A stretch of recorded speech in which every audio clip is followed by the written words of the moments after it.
Well, the Hummer, I believe, is more of a status symbol where, you know, look at me, I can afford a Hummer, I'm driving the best.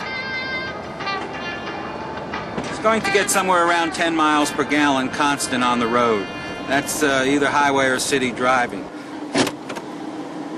6.0 liter, 325 horsepower with 380 foot-pounds of torque.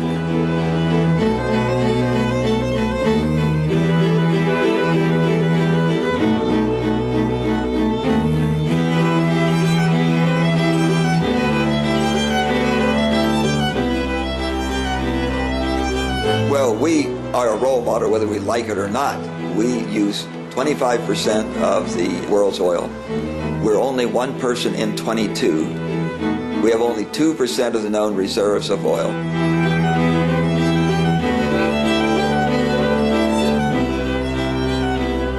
We are profligate users of energy, but we will go on doing that so long as we're rich and the energy is cheap.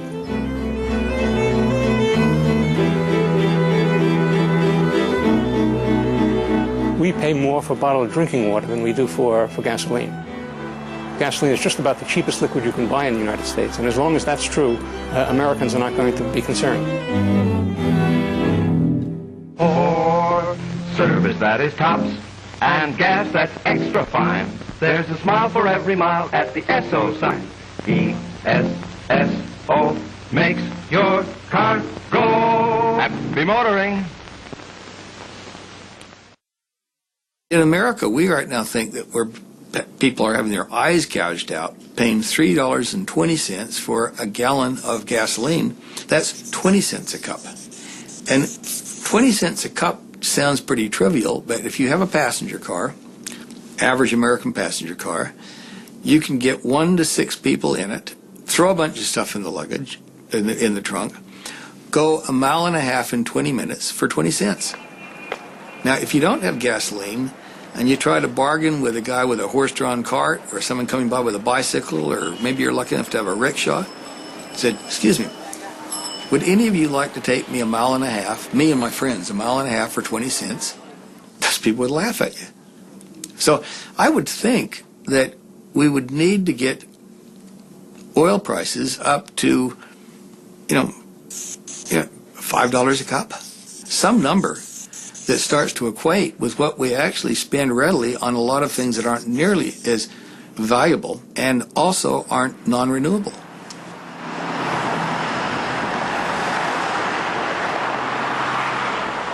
The people in the third world countries cannot understand why, for instance, the Europeans, they tried their best in conservation measures, in taxation measures, and the Americans are not doing it.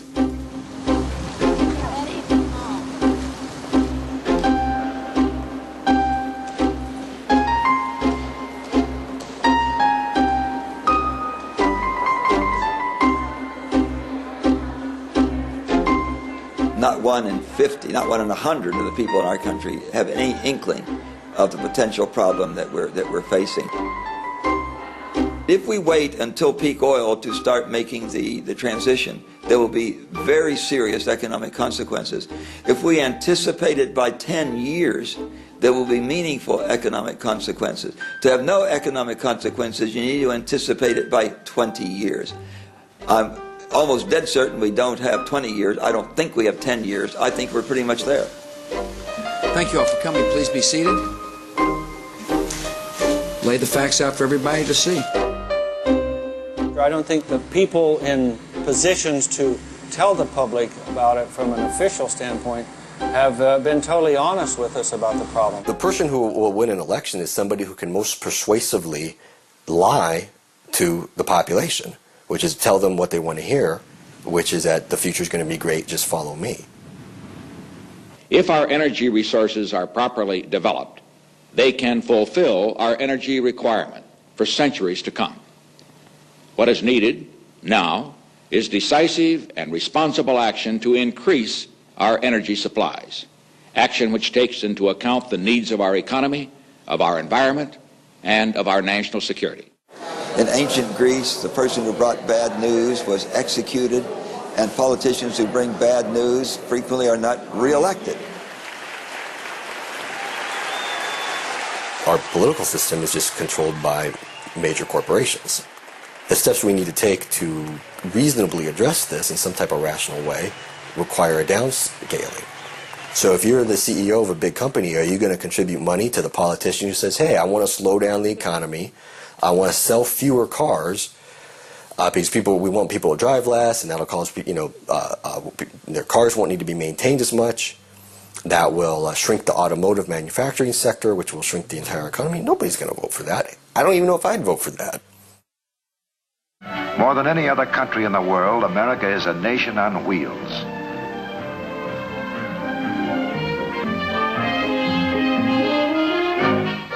The automobile and the power behind it have been major factors in the growth of our country. We can drive anywhere we want to, at any time, for any reason, including fun. We're in some ways a victim of our own success.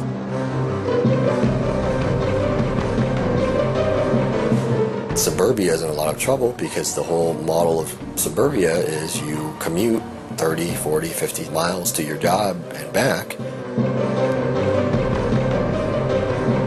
And that's only viable so long as you've got relatively cheap oil and gas.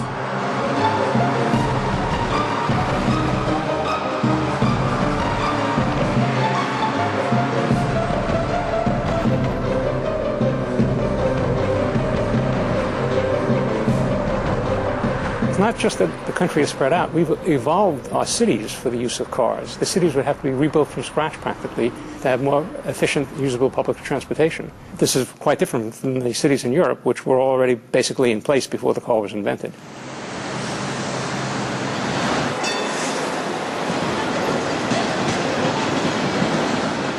So, yes, it's going to be a terrible blow to the United States when we no longer have the oil that we love so much.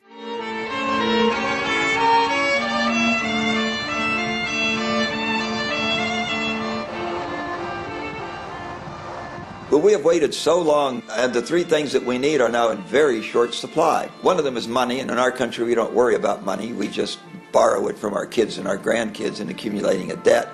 But the other two things we can't borrow from our kids and our grandkids, and that's time and energy.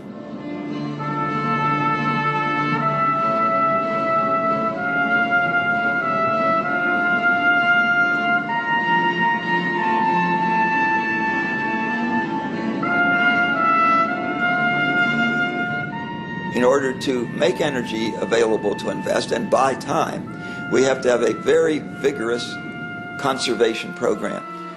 Since the United States uses a fourth of all the world's oil, we clearly need to lead there. I believe that our American people have a great spirit of entrepreneurship and patriotism. If they really knew what the problem was, that they would be very responsive in doing what I think are the necessary things to get ourselves to the other side with as few bumps as possible. If you tell Americans there's a brand new hydrogen-powered car you can go and buy instead of your car, they'll say, okay, great, I'll go buy it. But if you tell them you're going to have to use a bicycle, that's the type of adaptation that they have to make. People aren't willing to do it.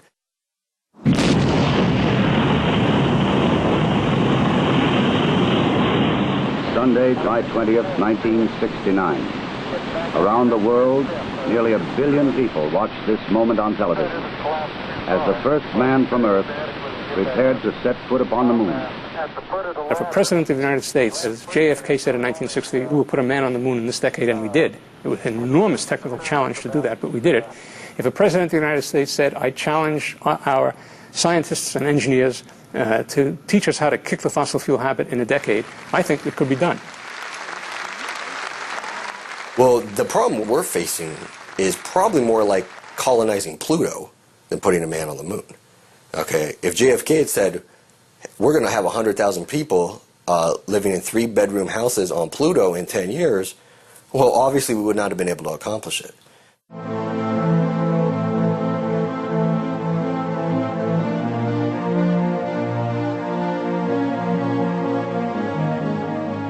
In the last 40 years, the Bush administration is the administration that has the closest connections with oil companies themselves. And it is the administration that has most greatly married energy security with national security and U.S. foreign policy. When you have only 2% of the known reserves of oil and use 25% of the world's oil and import 2/3 of what you use, that has to affect your foreign policy.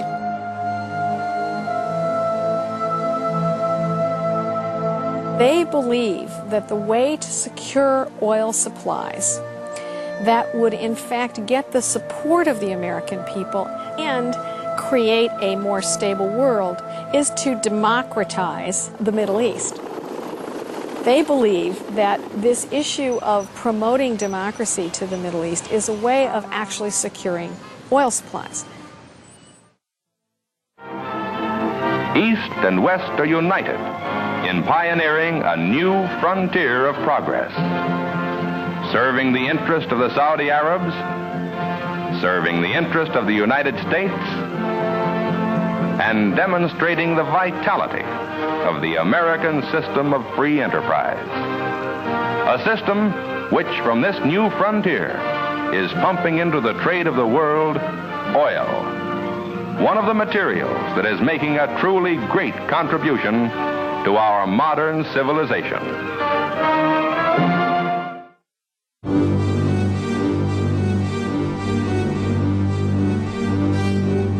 The basis of our foreign policy in the United States from 1945 to today was essentially an exchange of secure, cheap, reliable oil to the United States in return for protection for the governing rulers of Saudi Arabia. That exchange is in fact threatened.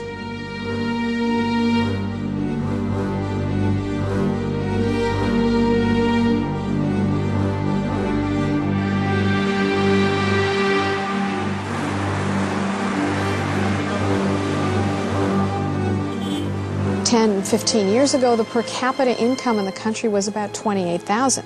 Today it's $6,000. There has been a huge drop in the standard of living of the average Saudi.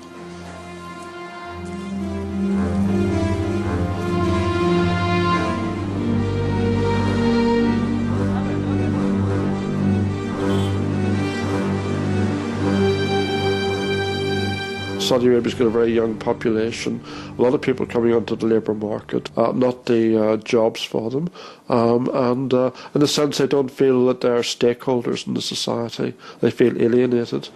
There are lots of tensions between the oligarchy, which rules the country, and the population, which inhabits the country. And many people think within the fundamentalist movement that the regime, the government of Saudi Arabia, is totally corrupt, that it is basically selling the oil to the West, and the West is arming the regime, and the regime uses the guns against its own population.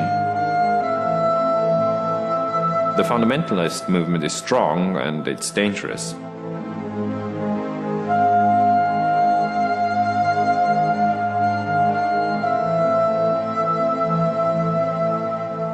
No doubt that some of these people who are making problems in Iraq and committing terrorist atrocities are actually Saudis. This is a formula for real conflict. This is a formula for a country that is on the way to some very, very dangerous outcomes. The stability of Saudi Arabia over the long run is in fact questionable.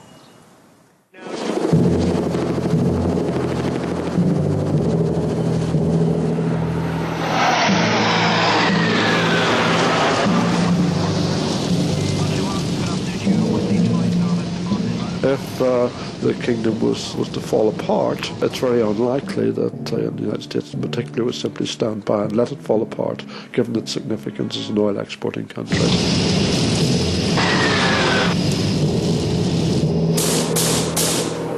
We would see certainly US intervention, despite all the lessons and the problems that have been associated with Iraq. One thing that many people, me included, fear is that when this happens, we will simply go and take by force of arms the oil that we need. And that will make us into a very different country and the world into a very different world. We're looking at essentially a generation-long, multi-generational resource wars.